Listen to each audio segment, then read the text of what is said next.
bem-vindos ao nosso Quali Club, onde a gente fala sobre muito conhecimento na área de gestão e qualidade, baseado em livros que estamos a cada mês trazendo para vocês. E hoje iremos findar a análise do livro Sem Esforço, que é a continuação do livro O Essencialismo, de Greg McCall.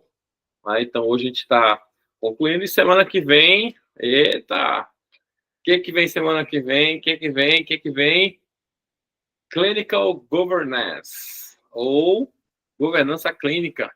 Vamos esmiuçar um livro que não tem em português. É um livro americano, né, para trazer para vocês as mais preciosas fontes para aplicação dentro dos hospitais, clínicas, as empresas de vocês. Certo? Então, semana que vem começa uma nova jornada de um novo livro, terceiro livro, encerrando aqui o segundo, né? Hoje a gente encerra o segundo livro. Semana que vem começaremos o próximo. O próximo, como ele é longo, não é um livro pequeno, é um livro razoavelmente grande, deve dar aí quase 2 meses de trabalho, tá, gente? 2 meses. E assim, reforço a importância de vocês estarem presentes. Venham, participem. Apesar de que todas as aulas estão sendo gravadas, vocês, como vocês sabem, vocês têm direito a 6 meses dentro do nosso curso no nosso Quali Club, que estará disponível no Hotmart. Em breve, nossa produção vai estar orientando vocês com relação ao acesso, para que vocês possam ouvir, rever, pegar os exercícios, e-books, tudo vai estar organizadinho por lá. Ok, galera? Então, vamos lá? Vamos começar nosso Quali Club de hoje, pegando a terceira parte do livro, né? Lembrando, na aula anterior, nós falamos da segunda parte, onde a gente trouxe os aspectos voltados para a ação sem esforço, ou seja, como realizar as tarefas sem muito esforço, tornando o trabalho ainda mais fácil, né? E nessa aula nós falamos sobre definir os aspectos que devem ser finalizados, como começar bem, a primeira ação óbvia, o simplificar, fazer a coisa cada vez mais simples e progredir e estabelecer um ritmo. Mesmo é melhor devagar, mais constante, do que às vezes fazer tudo de uma vez só. Então, quebrar as metas, quebrar as tarefas em pequenas tarefas diárias é uma boa estratégia para vocês aplicarem aí na empresa de vocês. E hoje, pegando a terceira parte do livro de Greg, vamos falar sobre os resultados sem esforço, como obter os resultados com o menor esforço possível. E aqui nós vamos falar muito sobre alguns verbos, como o verbo aprender, para que a gente possa explorar ao máximo, né, o que os outros sabem. Muita gente tem conhecimento, então isso vai ser muito útil dentro do nosso trabalho de desenvolvimento de resultados. Aproveitar a força da multiplicação, automatizar, fazer uma vez e nunca mais, ou seja, criar processos cada vez mais automatizados, confiar no segredo das equipes de alto desempenho e prevenir, resolver problemas antes que eles aconteçam. Problemas a gente sabe que eles sempre vão acontecer. Agora, se a gente não resolve eles de forma eficaz, ele volta a acontecer novamente, somados aos novos problemas, que acaba gerando um acúmulo. É sobre isso que a gente vai falar hoje. Tá? Então, iniciando nossa terceira parte sobre os resultados sem esforço, para construir um sucesso a longo prazo na saúde, não tem jeito, a gente precisa ter resultados sustentáveis. Tá? Ter o atingimento desses resultados de forma sustentável, ele faz com que nossos esforços, ele só vai acontecer se os esforços realizados diariamente foram sempre eficientes, sem sobrecarregar os profissionais. Então, você, gestor, precisa estar de olho nos fluxos das tarefas, ou seja, como os resultados refletem o resultado de um time. Se esses resultados eles não estão bons, muito provavelmente você precisa ter um olhar mais crítico com relação à sua equipe. Ou as tarefas estão sendo sobrecarregadas em alguns pontos, ou que aí você precisa de equalizar melhor, balancear melhor as tarefas. Às vezes você tem profissionais que estão mais tranquilos, ou os profissionais que estão mais sobrecarregados. Não sei, e aí é interessante que você transfira algumas tarefas para outros que estejam um pouco mais tranquilos, que isso faça com que haja um equilíbrio maior e gerando um menor esforço para atingimento dos resultados. E um exemplo prático, você pode implementar rotinas e processos padronizados de atendimento para garantir o cuidado da qualidade. Hoje a gente tem muita tecnologia, e principalmente na área de saúde, a gente está tendo muito investimento em aplicativos, em equipamentos, softwares, que estão aí cada vez mais ajudando as empresas da área de saúde a ter processos mais fluidos, mais fáceis e mais padronizados. E investir nessas tecnologias, com certeza, irá trazer uma maior padronização e uma melhora no resultado da empresa. Quanto mais a gente deixar as pessoas decidirem, isso pode gerar cada vez mais despadronização e, obviamente, resultados a hora bons, hora ruins, hora bons, hora ruins. O que a gente precisa fazer é padronizar. Padronizar com tecnologia é o ideal. Eu não consigo fazer com tecnologia. Bom, então vamos escrever nossos POPs, vamos escrever nossos procedimentos, vamos treinar e vamos auditar. E aqui, vou fazer um parêntese, né, fazendo uma ponte com um outro livro que eu já li, que é O Poder do Hábito. De repente, lá na frente, a gente pode incluir ele no nosso cardápio aqui do Quali Club. Esse livro, ele mostra claramente como a nossa mente funciona. Não adianta a gente achar que um treinamento, apenas um procedimento, vai ser suficiente para transformar aquela rotina em uma rotina padronizada, fluida e automatizada. Quando você tem a tecnologia para fazer isso, ok, porque o computador, ele é uma máquina que realiza as tarefas de forma padronizada. Você instala um programa, ele já vai executar aquele programa exatamente como ele foi desenhado. Se tiver um erro no programa, ele vai reproduzir esse erro, não tem jeito. Porém, nós seres humanos não funcionamos assim. Nós temos uma necessidade de trabalhar um processo de repetição. O nosso cérebro, ele entende que uma tarefa ela precisa ser automatizada no seu cérebro quando você repete ela várias vezes. É como se ele fizesse uma estatística e aí ele verificasse que essa tarefa eu já fiz 2 vezes, essa tarefa eu já fiz 3 vezes, 4, 5. Quando você começa a repetir a quantidade de vezes que você faz aquela tarefa, o que o seu cérebro pensa? Ele vai olhar, bom, essa tarefa aqui é muito frequente, então eu vou automatizar ela. A execução dessa tarefa, ela passa a ser automatizada dentro do seu cérebro. Você já faz ela sem você perceber. Quer ver um exemplo? Tomar banho. Todo mundo toma banho. E pode ver que, se você prestar atenção, você sempre toma banho do mesmo jeito. Você sempre pega o sabonete com a mesma mão. Você começa do mesmo lugar. Você faz os mesmos movimentos. E, às vezes, seu cérebro está pensando em outra coisa.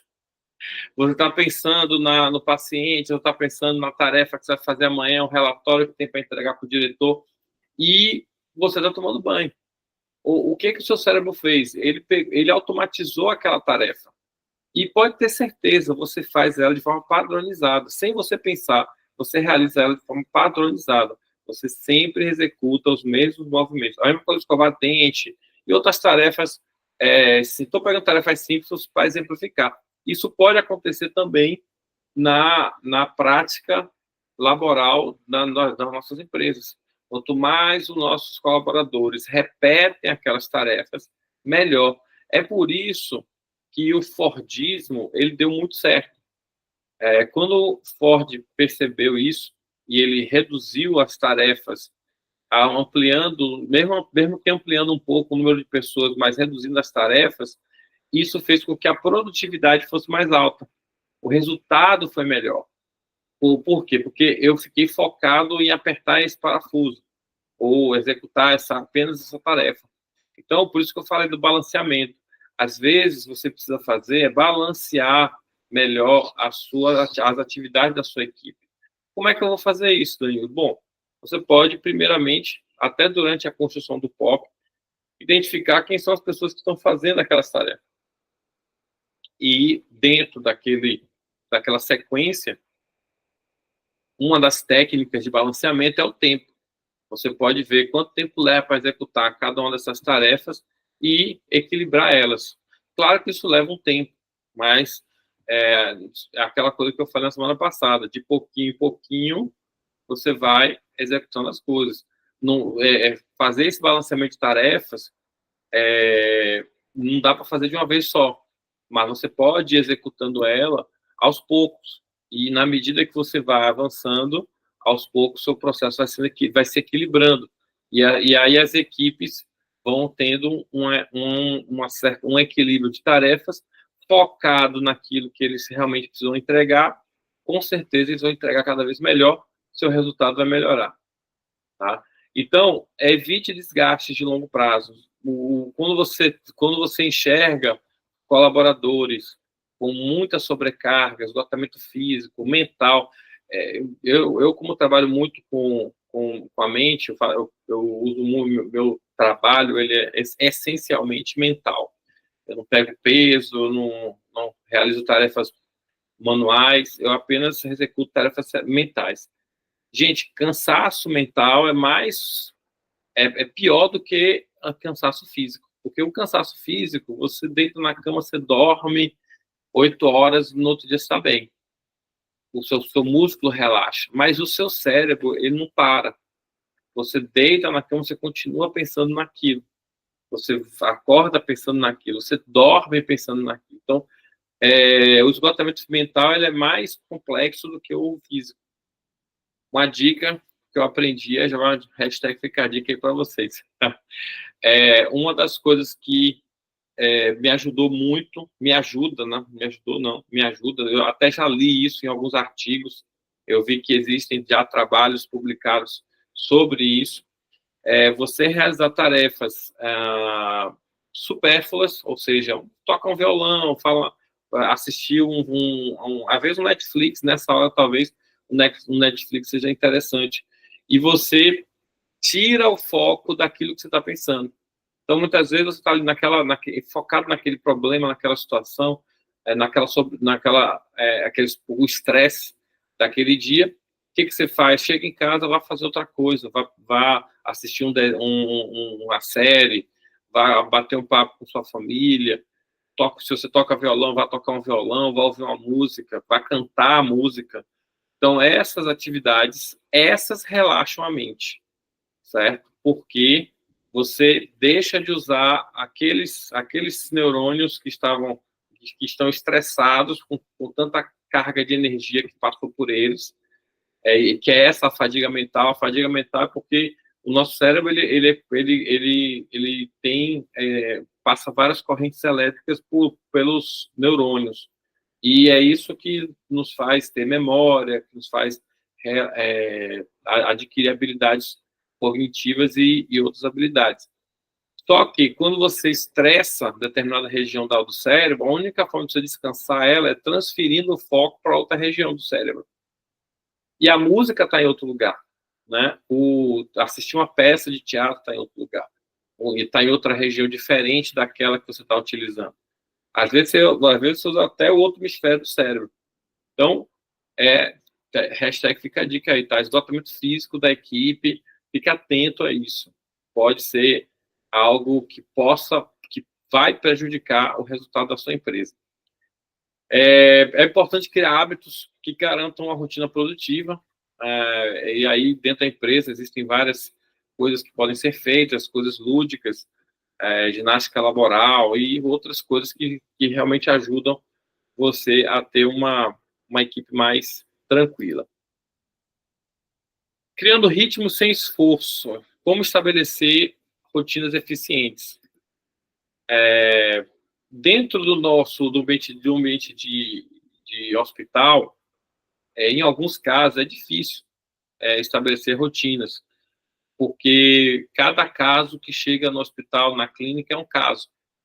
Porém, é importante a gente encontrar um ritmo de trabalho que faça com que as tarefas sejam executadas com eficiência, sem estresse desnecessário. E aí, onde a gente vai encontrar soluções? Vamos encontrá-las dentro da tecnologia e dentro de uma análise crítica dessas tarefas. Será que eu não estou executando essas tarefas excessivamente? Elas realmente são necessárias? Eu estou equilibrado? Minha equipe está equilibrada em termos de carga de trabalho, de forma que eu tenha uma diluição do peso entre a minha equipe? Essas são perguntas que você, gestor, precisa fazer o tempo inteiro. Tá? Então, um exemplo prático. É bom você estabelecer pausas regulares para você fazer alguma coisa diferente. E aí o pessoal do RH é muito bom nisso. Pensar práticas, coisas que possam tirar um pouco o foco mental daquela pauta e trazer ele para uma outra dimensão mais lúdica, mais relaxante, nas horas de pausas e refeições. Também podemos criar turnos suaves, com transições suaves, que a comunicação seja clara entre as equipes. Muitas vezes, não apenas o turno, quando a empresa trabalha com regime 24 horas, mas também trabalhar uma comunicação clara dentro do posto de trabalho, na hora que você evolui o prontuário, fazer isso com clareza. Um pouquinho de tempo que você gasta mais escrevendo de forma clara, com certeza vai garantir um ritmo de trabalho mais interessante para o próximo turno.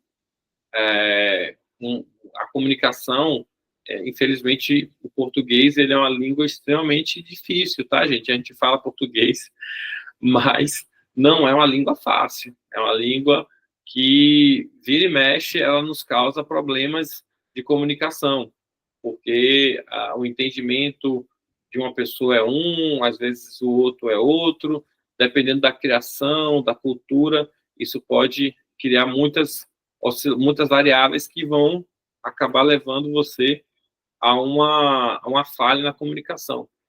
Então, tem que tomar cuidado. Ter uma comunicação clara é fundamental. Então, estudar português, eu sou extremamente favorável ao investimento em treinamento e capacitação de equipe. E, às vezes, até um treinamento de língua portuguesa. Língua portuguesa não é porque a gente fala que a gente não vai estudar, não. Eu não paro de estudar língua portuguesa, eu nunca parei. Eu comecei a estudar de novo, eu estudo até hoje. Língua portuguesa, toda hora você aprende uma palavra nova, toda hora você aprende uma conjugação diferente, uma forma de construir uma frase diferente. Língua portuguesa, gente, não é uma matéria que se estuda quando você é criança. Língua portuguesa é uma matéria que você nunca pode parar de estudar. Nunca pode parar de estudar. E como é que eu vou estudar para a língua portuguesa, Danilo? A leitura de livros, que é a base desse nosso encontro aqui, é fundamental. Você precisa ter o hábito de ler livros. Na hora que você lê um livro, opa, essa palavrinha aqui eu não conheço. Circula ela, vai no dicionário. É por isso que eu gosto mais de ler no eletrônico. Porque no eletrônico, quando o livro é no celular, né? Para quem lê livros no celular, se você clicar na palavra, o próprio celular já busca, já te dá ali o significado daquela palavra. Você não perde tanto tempo. Em vez de você chegar, parar de ler, vai pegar um dicionário, vai abrir, aí é só um tempo que você perde. Mas, por isso que eu acho mais eficiente o uso da tecnologia. Mas avalie, porque o estudo da língua portuguesa tem que ser constante. Não só você como líder, gestor, mas também sua equipe. Porque se o português não estiver claro, como é que a gente vai se comunicar? Você vai continuar tendo. Eu vejo muita gente, muitas vezes, nas consultorias, diversas não conformidades que quando a gente vai ver é falha na comunicação. Mas qual é a ação básica? Qual é a causa raiz ali da falha de comunicação? É porque um entende uma coisa, outro entende outra. E por que há essa diferença de entendimento? Provavelmente um dos dois tem um entendimento equivocado daquela construção, ou daquela frase. Como a gente fica aí sendo bombardeado por diversas mídias que trazem a língua portuguesa extremamente distorcida, isso acaba afetando o entendimento das pessoas. E isso vai refletir lá no trabalho. Então, veja como a coisa, a falha, ela vai se propagando. Você tem uma falha de entendimento da língua portuguesa, quando você vai para o trabalho se comunicar, você se comunica mal, gera uma outra falha que vai gerando várias outras falhas. Então, a comunicação ela precisa ser clara. Até para que, mas eu achei que você tinha... Eu entendi que você me disse que o paciente estava assim, e não está, o paciente está assado. E aí causou um problema no turno, ou, de repente, um evento adverso, porque você não foi eficiente na comunicação. Então, olha como é crítico o estudo da língua portuguesa. Tem que estudar português, tem que fazer treinamentos de construção, entender a regência. Às vezes, não é problema nenhum você fazer uma revisãozinha de gramática, ou, de repente, estudar um pouco, ler alguns livros para que você possa absorver novos vocabulários. Tudo isso é importante, gente. Tudo isso é importante e faz diferença.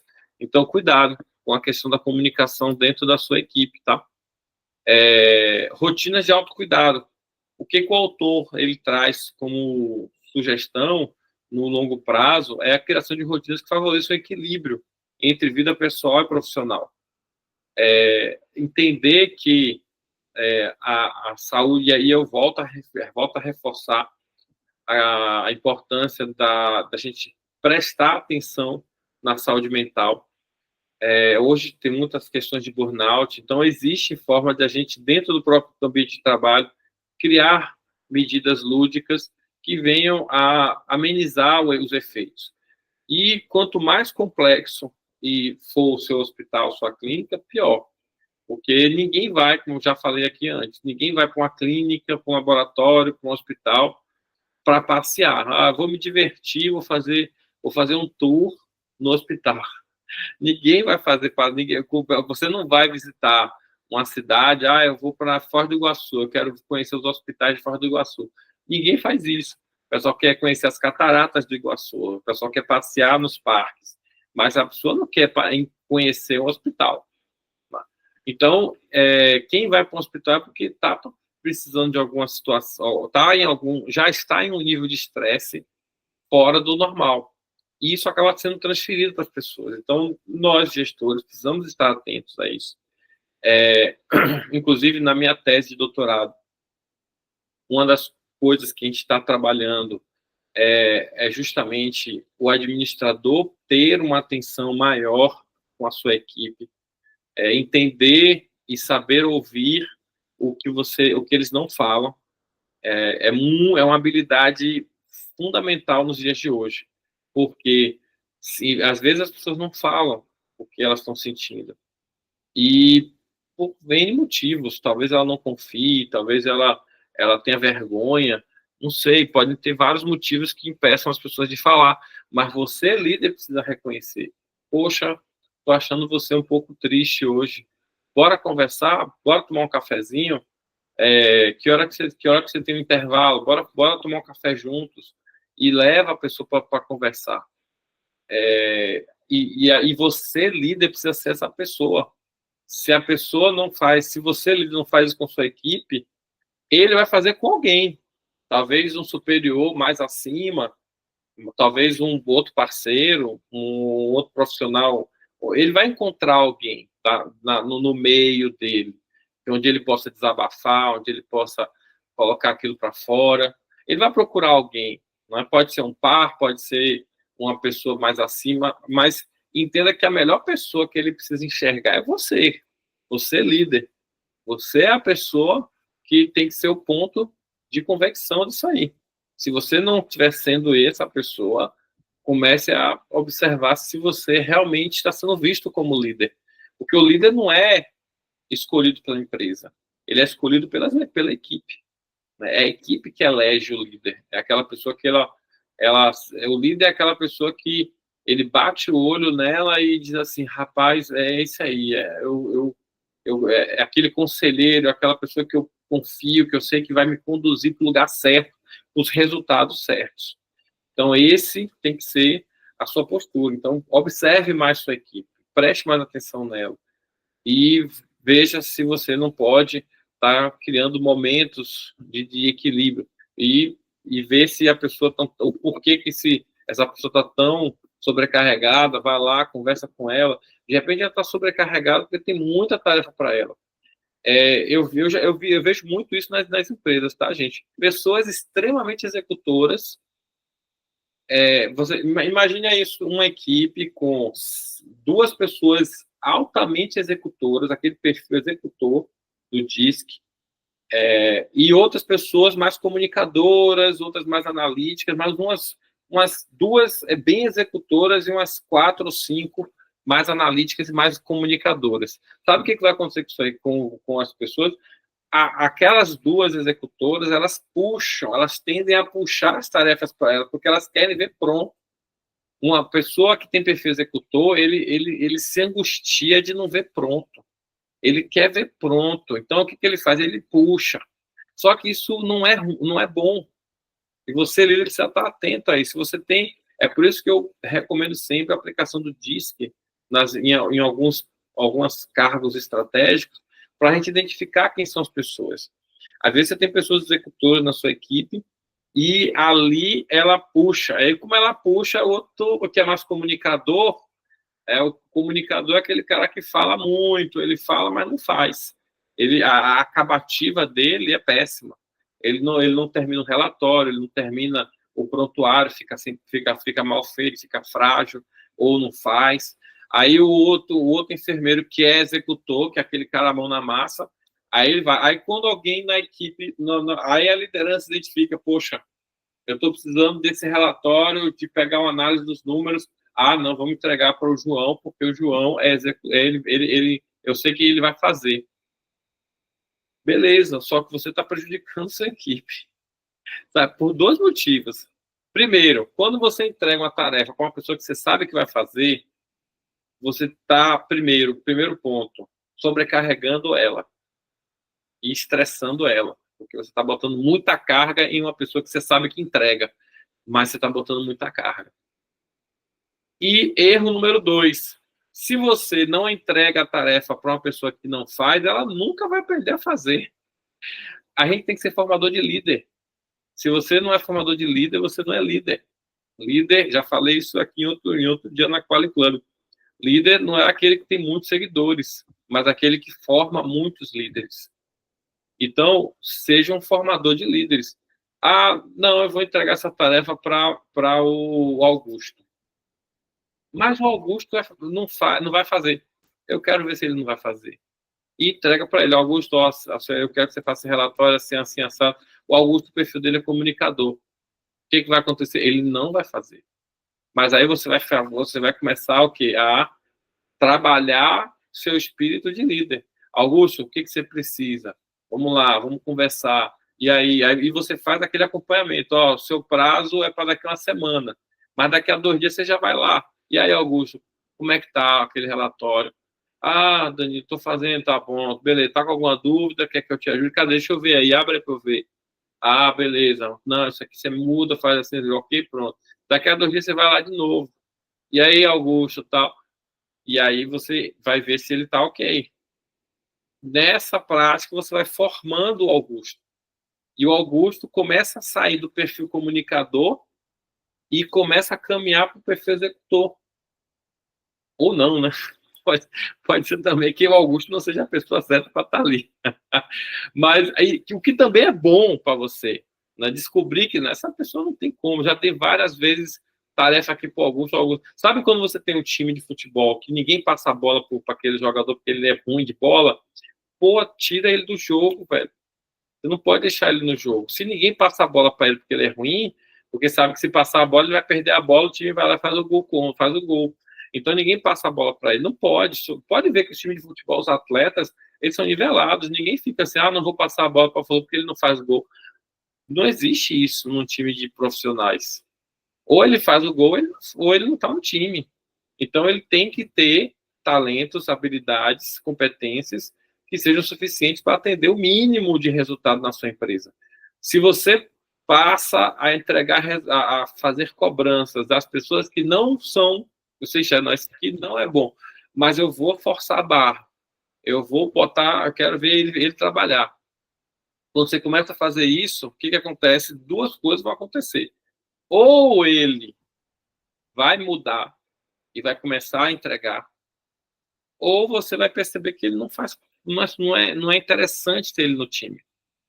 Você tem que ter um time de atletas profissionais competentes. Tira ele do time, paciência, vai ver que ele... Ou então coloque outro setor.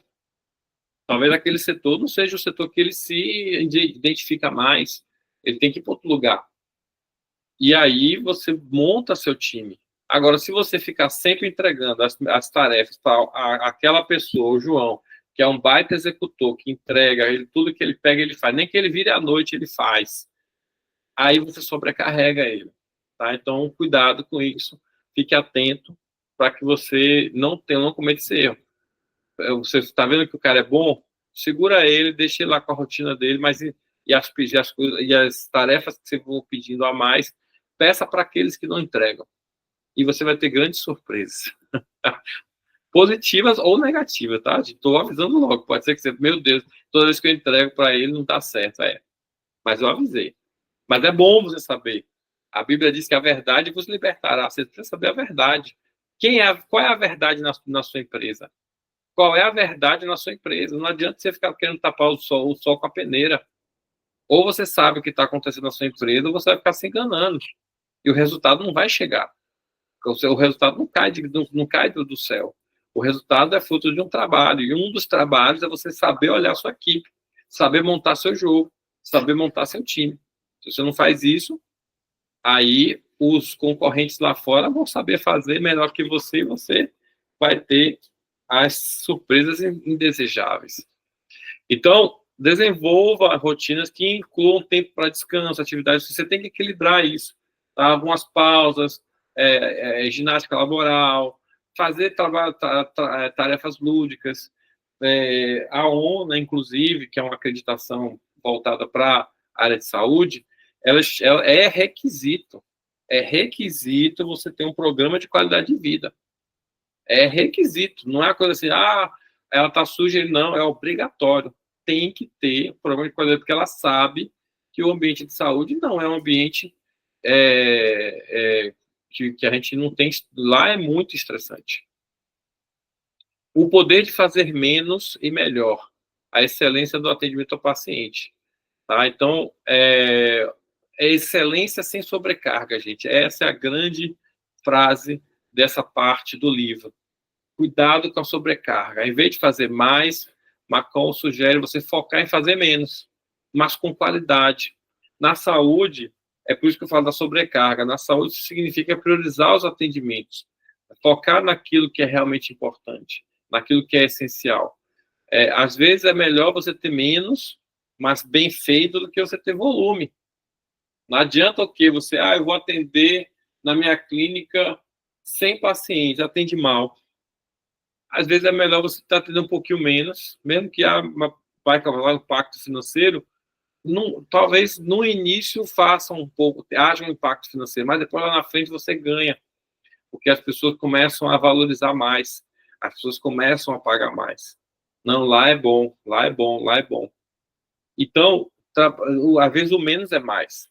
Então, na saúde, priorize isso. Veja se você não pode estabelecer uma capacidade máxima de atendimento. Eu só atendo X pacientes. E isso é importante, porque se você tem sobrecarga, você atrasa, gera estresse aos seus pacientes, os pacientes já vão ser atendidos estressados.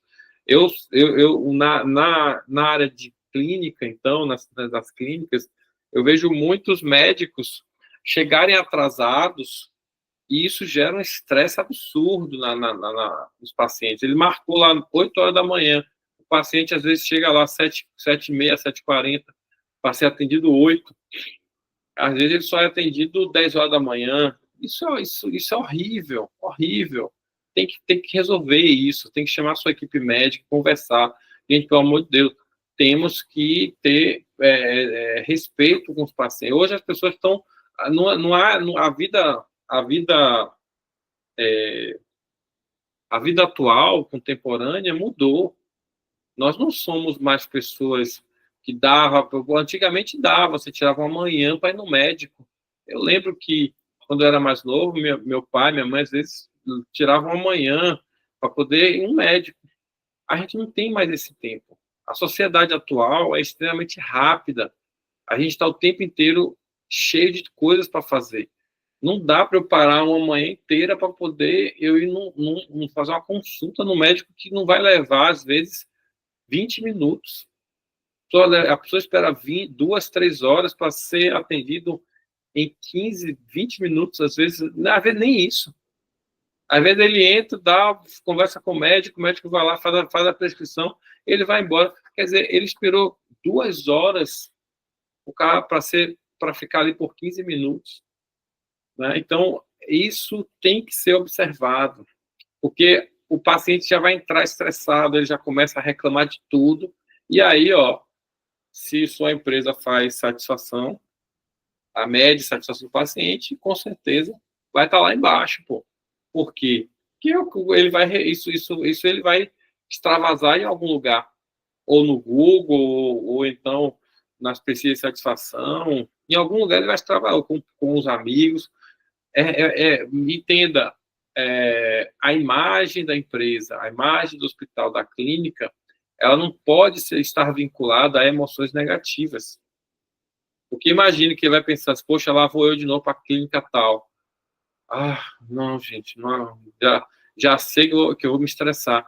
O cara já começa a pensar assim, porque ele foi lá 1 ou 2 vezes e se estressou todas as vezes.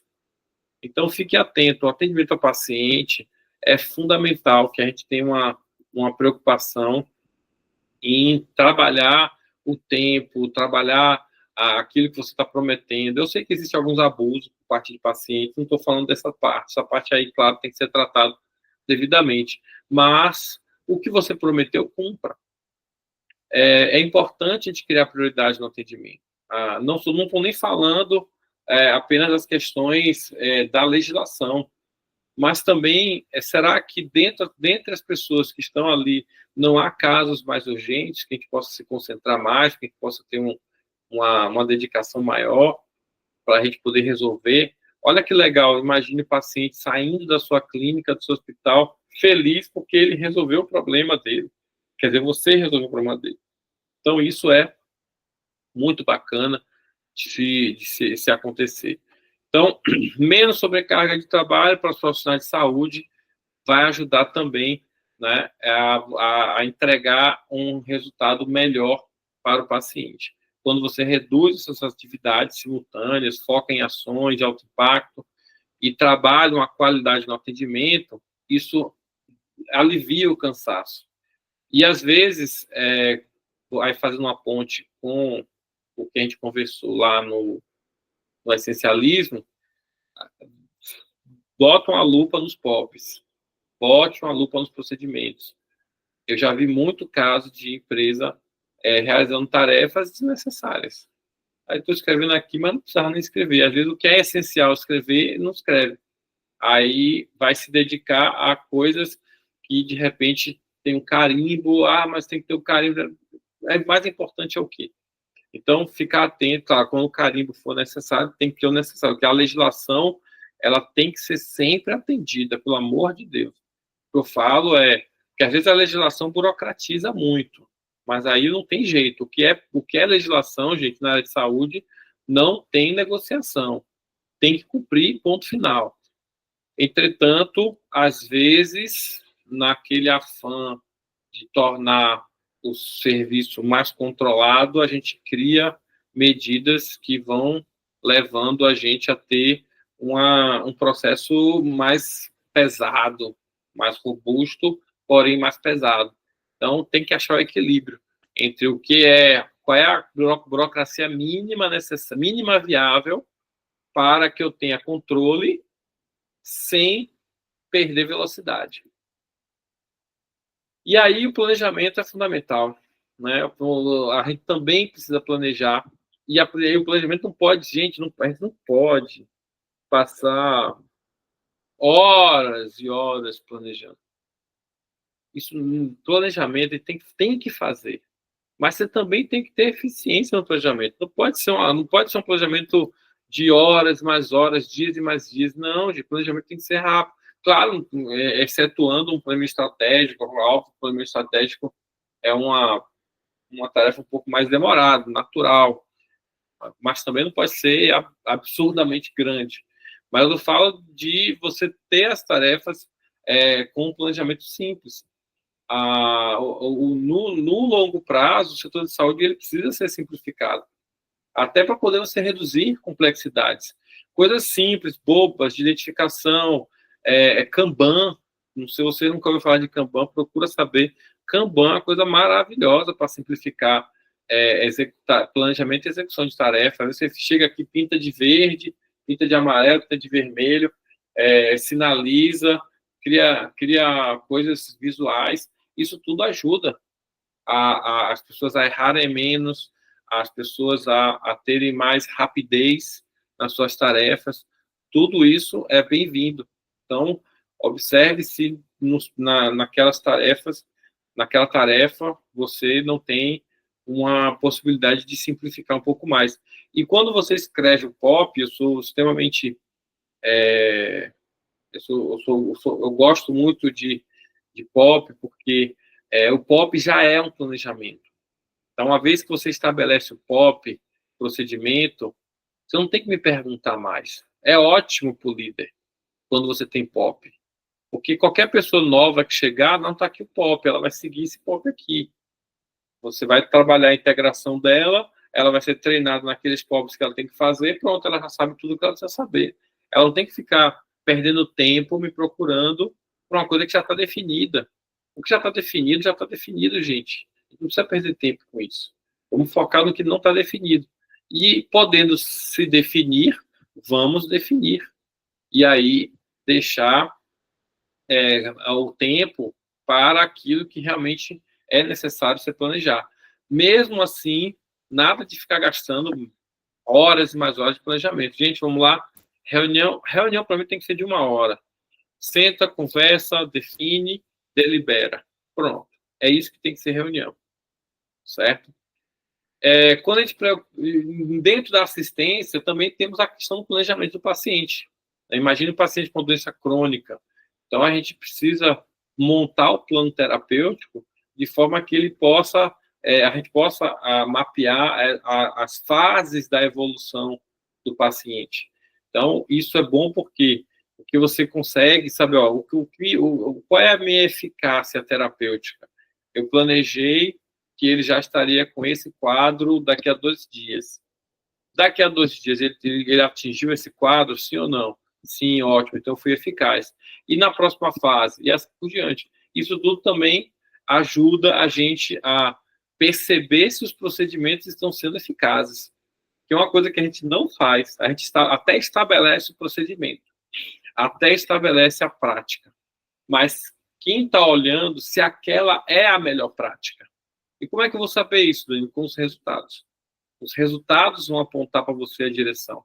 Se eu estou levando X tempo para poder chegar na eficácia terapêutica, se eu estou levando X tempo para poder conseguir entregar aquele relatório. Então, esse olhar precisa ser um olhar extremamente crítico. E eu estou falando das tarefas assistenciais, mas vale para tudo. Qualidade, administração, financeiro, tudo. Se eu não estou sendo eficaz ou eu não estou atingindo os resultados planejados, é porque alguma coisa no meu procedimento está falhando. Ou meu procedimento está ruim e eu preciso melhorar o procedimento, ou eu não estou tendo disciplina operacional para cumprir o procedimento. Também é uma possibilidade. Aí o que você, gestor, precisa fazer? Analisa e veja o que está acontecendo. Porque não tem a terceira hipótese. Ou você não planejou bem, ou sequer planejou, ou você não está executando o que foi planejado. Eu acho o segundo pior. Imagina você gastar um tempo para planejar, para montar um POP, para escrever, definir. Treina as pessoas, tu não faz.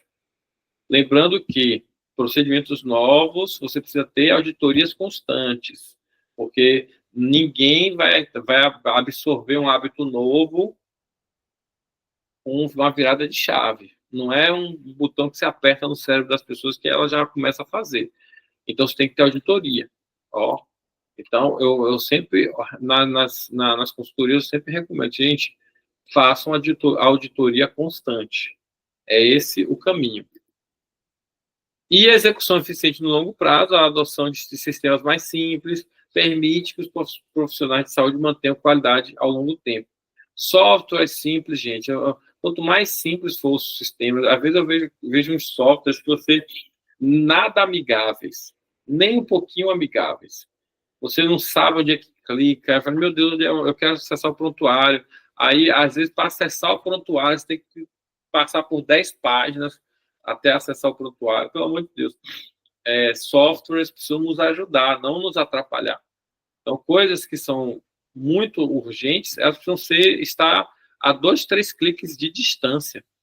Se eu tenho que dar mais de 2, 3 cliques para poder acessar a informação, eu já estou perdendo tempo. Certo? Envolvimento contínuo e colaborativo, construindo equipes fortes, a gente precisa unir. Eu vejo muito em muitas empresas ilhas, a equipe do centro cirúrgico, a equipe da recepção, e não se misturam, não se misturam. Eu acho isso péssimo. A gente precisa criar construir um ambiente harmonioso, colaborativo e diverso e misturado. As pessoas precisam se envolver umas com as outras. Não falo de envolvimento amoroso, óbvio. Estou falando de envolvimento no trabalho, né? Conhecer as pessoas. Tem gente que às vezes não sabe nem quem são as pessoas da recepção. Tem enfermeiro que não conhece ninguém da recepção. É absurdo isso. Tem pessoas no faturamento que nunca viram os médicos. Sabe nem quem é. Quer dizer, é absurdo isso. As pessoas precisam se conhecer, gente. Está todo mundo no mesmo time. É fundamental isso. Então, o sucesso depende muito desse envolvimento. As pessoas precisam se conhecer, e não só apenas conhecer, mas saber o que cada um faz. É por isso que, nas implantações, eu sempre oriento que os POPs, os procedimentos, eles estejam abertos a todas as pessoas podem ter acesso a todos os POPs. Eu sou dessa linha. Por quê? Primeiro porque se eu quiser conhecer um pouco mais do faturamento, eu estou aqui na recepção, posso abrir um POP e ler. É assim que ela faz? Tá. Deixa eu ver como é que eu posso ajudar. E também construir uma carreira. De repente eu estou na recepção, mas eu estou fazendo enfermagem. Eu quero, no futuro, virar um enfermeiro do centro cirúrgico ou no ambulatório tal. Eu quero trabalhar lá. Hoje, de repente, estou fazendo medicina, estou aqui como administrativo, mas eu estou estudando medicina para poder pagar minha faculdade. Eu estou aqui trabalhando. Então, isso também pode ser possível. Então, se eu sei que no futuro eu estou me formando para aquilo, por que não já ter acesso a esses procedimentos? Então, esse envolvimento é importante. O livro enfatiza essa importância de estabelecer sistemas colaborativos, que as pessoas possam estar juntas de forma coordenada e gerando até ideias. Às vezes, até a pessoa pode dar uma ideia. Você está ali fazendo uma determinada tarefa, mas você já faz sempre daquele jeito, fica meio que automatizado, você não consegue enxergar outra forma diferente. Vem uma pessoa fora e acrescenta, né? E acrescenta. Alguém? Oi, pois não. Eu acho que tem uma participante querendo fazer uma pergunta. Dê uma olhada aí nas mãos levantadas. Pois não. Mônica, pode falar, Mônica. É porque eu não consigo olhar. Obrigado, Roberto. Pode perguntar, Mônica. Desculpa que eu não vi a mão levantada. Pode continuar, professor. Eu me perdi aqui na pergunta. Mas eu mandei no chat. Pode continuar. Botou no chat? Peraí, deixa eu ver aqui. Só um momentinho, galera. Eu falei que eu sou muito detalhista e eu cobro muito. Isso não é bom. Ou é bom? Eu pressiono o funcionário.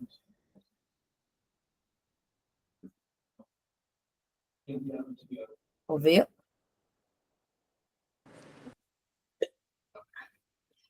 Ele voltou, Mônica. Eu sou aquela profissional que eu fico pressionando o funcionário enquanto ele não faz, eu não saio de perto, eu fico mandando mensagem de madrugada até ele fazer.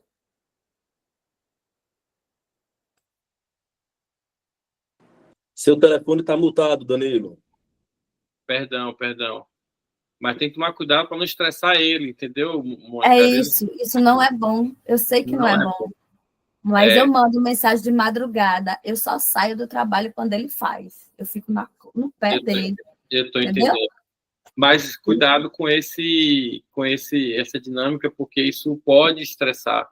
E às vezes é um funcionário bom, mas que por conta desse ambiente sobrecarregado, ele acaba preferindo, quer saber, eu acho que eu vou trabalhar na clínica tal, na empresa tal, porque lá é mais tranquilo, lá eu tenho paz.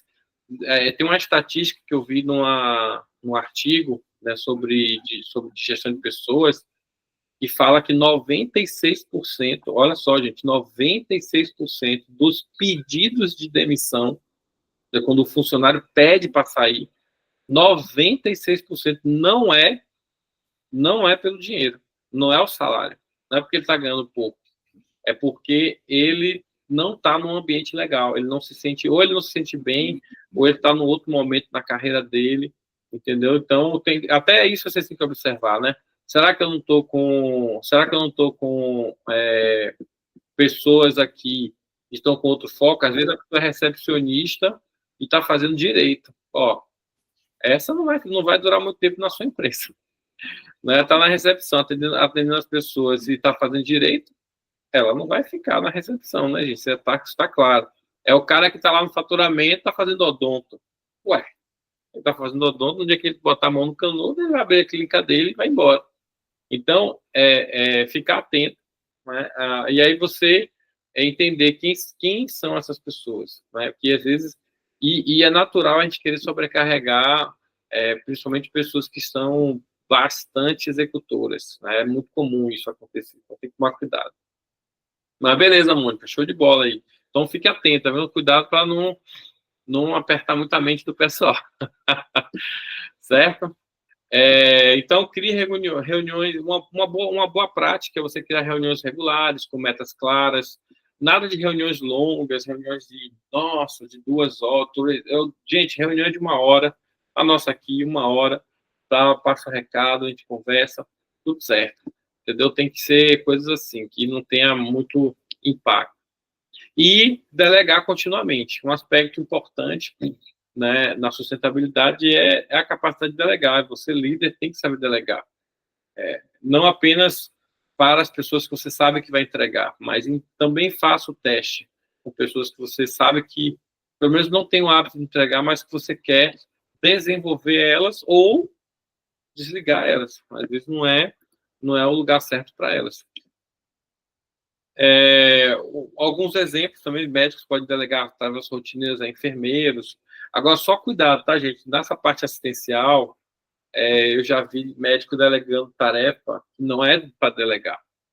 Então, cuidado. Na área de saúde, tem tarefas que não tem outro profissional a fazer, a executá-las, senão o médico.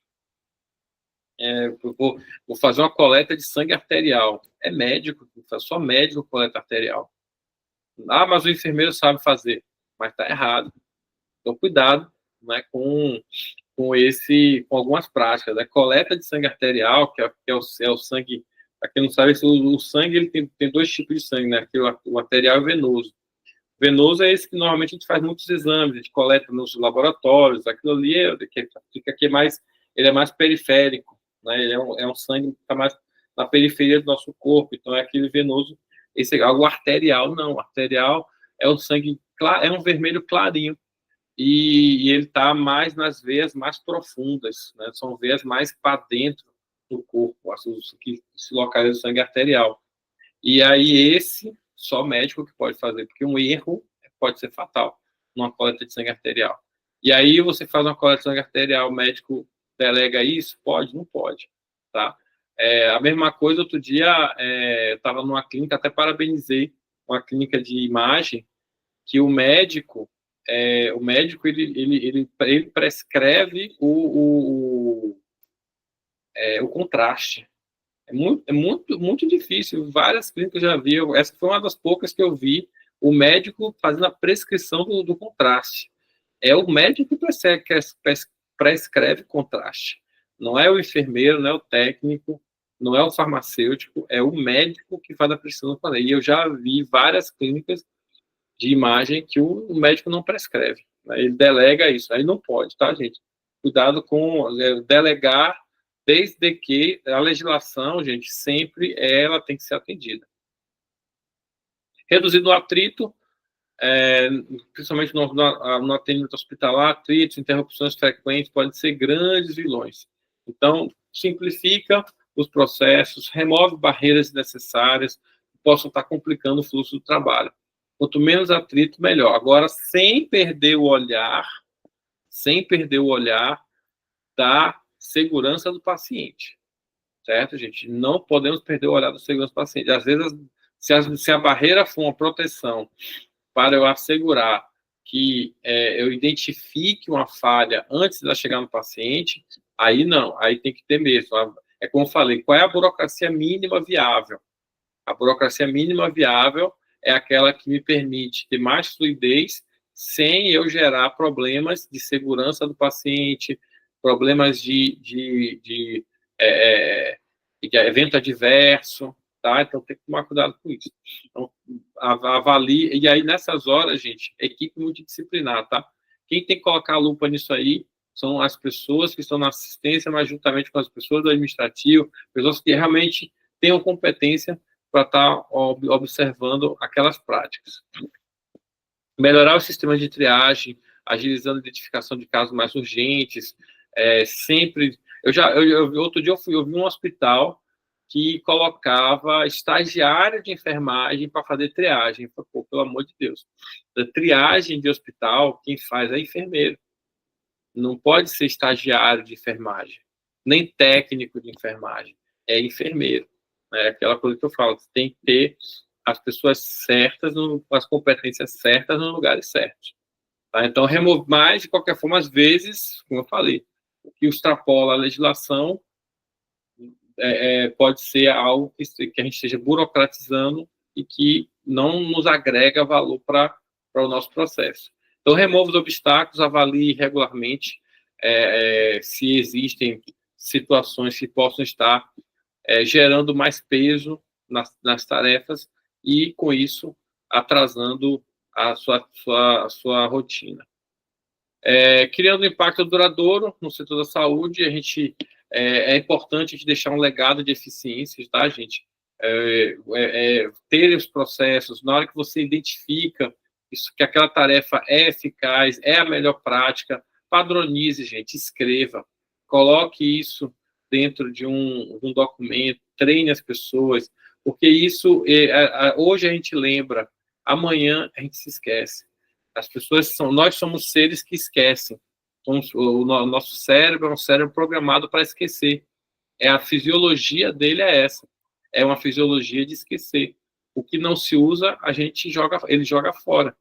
E se você não criar o registro daquilo, com certeza em algum momento vai se perder. Reuniões sem ata, não existe isso, gente. Reunião tem que ter ata, tem que se escrever. No final de tudo, tem que ter uma ata, tem que se escrever, porque lá na frente, se a gente quiser revisitar o que foi decidido, a gente tem um registro. Certo? Então, crie um sistema de feedback contínuo, fomente os registros, fomente que as pessoas deem suas opiniões, o paciente precisa participar, inclusive é requisito da ONA que o paciente participe do processo de melhoria contínua do hospital, da clínica, do laboratório, certo? E pense sempre na sustentabilidade do trabalho. Cultura de melhoria contínua, gente, é uma construção, tá? Não se faz da noite para o dia. É um trabalho que você tem que você, líder, tem que ter a consciência de que meus processos eles precisam estar sempre melhorando, e você precisa ser aquele agente de mudança que está tirando as pessoas da zona de conforto e colocando elas para pensar, porque é muito comum a gente se estabilizar naquele processo e não enxergar mais melhorias. E isso acaba sobrecarregando, porque uma atividade pode ser feita mais fácil, mais rápido, você está ali estressando sua equipe desnecessariamente. Bom, pessoal, para a gente concluir, esse é o segundo livro do nosso Quali Club, né? Então, a terceira parte do livro, ela nos mostra que o sucesso de longo prazo, né, na área de saúde depende muito da capacidade de simplificar e sustentar os processos, né? Não apenas nas questões voltadas aos fluxos, mas também ao balanceamento, à identificação de pessoas com mais carga de trabalho do que outras. Também o não estressar muitas pessoas, identificar outros talentos dentro da sua equipe, focar em fazer menos, mas melhor, criar ritmos diferentes, promover uma colaboração contínua. As pessoas precisam dar opinião. Eu sou muito entusiasta da participação ativa de todas as pessoas. Às vezes tem ideias, tem gente que tem pessoas que têm ideias fantásticas, mas não tem o espaço, às vezes, para poder falar, botar aquela ideia para fora, né? Então, adote estratégias com profissionais de saúde que garantam não só resultados sustentáveis, mas também a preservação do seu bem-estar no longo tempo. As pessoas precisam chegar na sua clínica, no seu hospital, no seu laboratório bem e voltar para casa bem também. Ok, galera?